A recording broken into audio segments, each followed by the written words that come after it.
446 میں آ کر شیعوں کی حکومت کو ختم کیا طغرل بیگ سلجوقی نے۔ سلجوق مسلمان ہوئے تھے محمود غزنوی کے دور میں، سلجوق ان کے بڑے کا نام تھا۔ تو ایک دفعہ محمود غزنوی نے سلجوق سے پوچھا اگر مجھے تیری مدد کی ضرورت ہو تو کتنے آدمی پیش کر سکتے ہو؟ تو اس نے ایک تیر دیا، کہا یہ ایک تیر ہے میرا، کسی کو یہ تیر بھیج کر میرے علاقے میں بھیج دو تو چند گھنٹوں میں 1,00,000 تلواریں تیرا پہرا دینے کے لیے تیار ہوں، میرے پاس اتنی طاقت ہے۔ تو یہ سلجوق کی نسل میں تھا طغرل بیگ۔ اللہ تعالیٰ نے جب عرب زوال کا شکار ہو گئے اور ضعف کا شکار ہو گئے، جیسے بڑھاپے کا کوئی علاج نہیں، جب قوموں پہ زوال آتا ہے تو اس کا بھی کوئی علاج نہیں، پھر اور قوم کو جگہ ملتی ہے۔ جیسے بڑھاپا ایک فرد پہ آتا ہے، ایسے بڑھاپا قوم پہ آتا ہے۔ قوم کا بڑھاپا جوانی میں نہیں لوٹ سکتا، جیسے فرد کا بڑھاپا جوانی کی طرف نہیں لوٹ سکتا، قوم کا بڑھاپا جوانی کی طرف نہیں لوٹ سکتا، کوئی علاج نہیں، نئی نسل کا آنا ہی علاج ہے۔ تو عرب دھل چکے تھے، 600 سال بہت ہوتے ہیں حکومت کو، اپنی صفات گم کر چکے تھے، اب نئے خون کی ضرورت تھی۔ طغرل بیگ پہلا شخص تھا جس نے آ کر اہل سنت والجماعت کو استحکام بخشا، شیعوں کی حکومت کو ختم کیا، بغداد سے، شام سے، ان سارے علاقوں سے۔ صلاح الدین ایوبی نے اسماعیلی شیعہ کی حکومت کو ختم کیا، مصر۔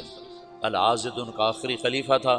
صلاح الدین ایوبی نور الدین زنگی رحمۃ اللہ علیہ کا پروردہ تھا، اس کا دوست تھا، اس کے دوست بھی تھا، بچہ بھی تھا اس کے سامنے، زیادہ لکھنے پڑھنے کا شوق تھا۔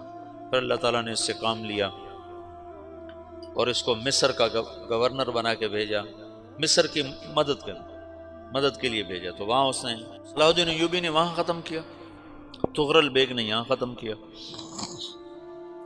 تو پھر سلجوق جو تھے نا یہ اقتدار میں آئے، ادھر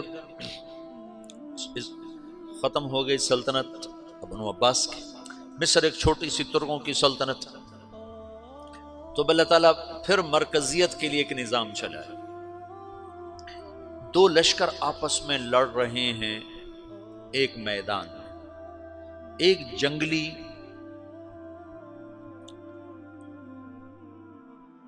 بدوؤں کا قافلہ، جنگل کے لوگ اپنے قبیلے کو لے کر، ایک جنگلی قبیلہ اپنے سردار کے ساتھ نقل مکانی کر رہا ہے ایک جگہ سے دوسری جگہ۔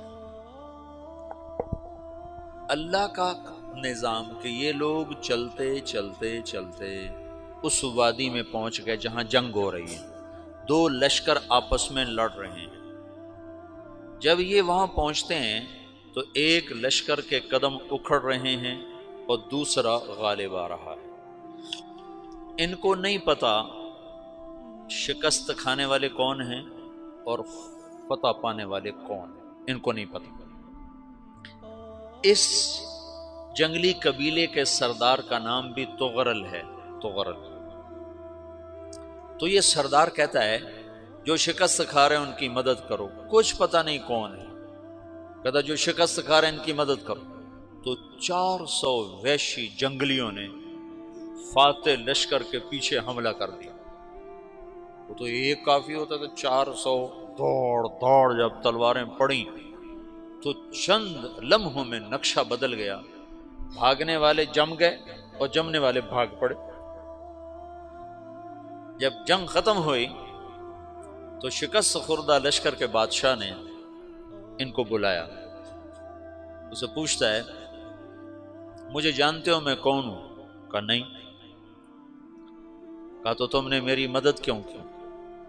کہا انسانی ہمدردی کی وجہ سے، تمہیں شکست ہو رہی تھی اس لیے تمہاری مدد کی۔ پھر اس نے اپنا تعارف کرایا، میں ہوں سلیمان سلجوقی، ترکی کا بادشاہ۔ مسلمانوں کا لشکر تھا اور تاتاریوں سے شکست کھا رہا تھا، تاتاری فتح پا رہے تھے، مسلمان شکست کھا رہے تھے۔ تو وہ اللہ کی غیبی مدد بن کر آئے، تو وہ اس سے کہتا ہے میرے ساتھ رہنا پسند کرو گے؟ تم نے میرے اوپر احسان کیا ہے، میں اس کا بدلہ دینا چاہتا ہوں، میرے ساتھ رہنا پسند کرو گے؟ کہنے کا کر لوں گا۔ تو اس کو لے کر ترکی آیا، اور استنبول اس وقت روم کی حکومت میں تھا، اسے فتح کیا اس تغرل کے آگے چوتھے پانچویں پڑپوتے محمد فاتح نے۔ تو یہ استنبول ہے، یہ ترکی ہے، بیچ میں ایک چھوٹا سمندر ہے، یہاں ایک جاگیر ہے۔ تو سلطان سلیمان کہتا ہے یہ جاگیر تجھے وقف ہے، ادھر سے رومی مجھے تنگ کرتے ہیں حملے کر کر کے، تو میرا دفاع کرتے رہنا، یہ جاگیر تیری۔ اس جاگیر پہ اس نے اپنے قافلے کو آباد کر دیا، اپنے قبیلے کو، اور ایک چھوٹی سی حکومت بنا لی، جو ایک صوبہ سمجھو سلمان سلجوقی کا، وہ ایک چھوٹا سا صوبہ ہے۔ وہاں جب یہ رہ پڑا تو پھر یہ ایک شیخ کے بیعت ہوتا ہے، وہاں شیخ طریقت ہے، ان کے یہ بیعت ہونے جاتا ہے، وہ اس کو رات اپنے پاس ٹھہراتا ہے، تو ایک کمرے میں ان کو ان کا خادم ٹھہراتا ہے۔ یہ جب کمرے میں جاتا ہے تو سامنے دیوار میں طاقچے پر قرآن پڑا ہوا ہے، تو یہ تغرل بیگ کہتا ہے یہ کیا ہے، یہ کیا ہے؟ تو وہ خادم کہتا ہے یہ کتاب اللہ ہے، قرآن ہے۔ اچھا، وہ اس کو وہاں چھوڑ کے باہر چلا جاتا ہے۔ وہ دیہاتی آدمی، جنگل کا رہنے والا، پہلی دفعہ زندگی میں قرآن دیکھا، وہ کہتا ہے یہ قرآن ہے، اللہ کی کتاب ہے، میں اللہ کی کتاب کے سامنے سو جاؤں، کتنی بے ادبی ہے۔ تو اس نے ایسے قرآن اٹھایا اور سر پہ رکھ لیا اور کھڑا ہو گیا، ساری رات قرآن سر پہ رکھ کے کھڑا رہا۔ رات کے پچھلے پہر اس کو خواب آیا، کھڑے کھڑے اس نے دیکھا کہ اس کی پشت سے ایک چاند نکلا اور شیخ کی بیٹی کے سینے میں جا کے اتر گیا۔ پھر اس لڑکی کے سینے سے ایک درخت نکلا جو پھیلتے پھیلتے پھیلتے 3 بر اعظم پہ چھا گیا، افریقہ پر، یورپ پر، ایشیا پر۔ پھر اس کی آنکھ کھل گئی، وہ کھڑا ہوا ہے، تو اس نے صبح یہ خواب اپنے شیخ کو سنایا، تو انہوں نے اپنی بیٹی اس کے نکاح میں دی تھی۔ اس بیٹی سے ایک بچہ پیدا ہوا، تغرل بیگ نے اس کا نام رکھا عثمان، عثمانی ترک نام سنا ہوا، جو میں نے کل بتایا تھا کہ 1924 میں وہ خلافت ختم ہوئی۔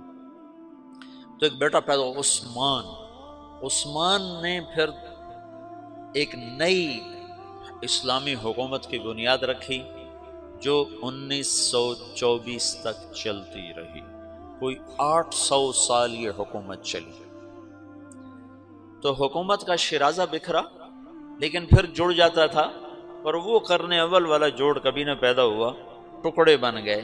ان ٹکڑوں میں اللہ لوگ پیدا کرتا رہا جو دعوت دیتے رہے، دعوت زندہ رہی۔